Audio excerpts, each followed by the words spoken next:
دوستای خدا حکایت میکنن، میفرمایند که شخصیت شب خواب بود. خواب دید که یک انسانه و یا از کتفش میلرزانه. میگه ای شخصیت وقتی خواب رفتنت نیست بخیز و صدقه کن. این شخصیت میگه از خواب بیدار میشوه، در حال در فکرش میزنه، میگه این وسواس شیطان است، شیطان نمیگذاره من خواب روم.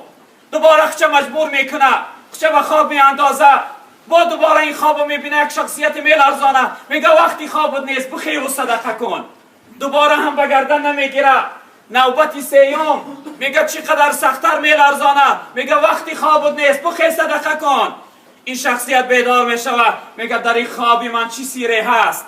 وقتی که بیدار میشوه میگه در دستش کمی پول میگیره، از در بیرون میشوه، نیمی شب است، کسی در بیرون نیست. میگه این صدقه من کی را بتیم؟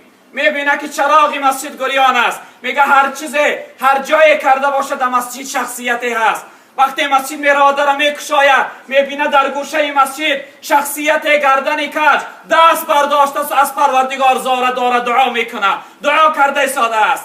این شخصیت میره در نزد او میشینه، اون دعاش تیار میکنه، پولها را در دستش میتیه، میگه حضرت در حق من دعا کن. خانه من از مسجد 2 خانه بود است، هر وقتی که حاجت افتاد چی خدمت افتاد بیا من بسیار دارنده هستم، خدمتی ترا بود میکنم.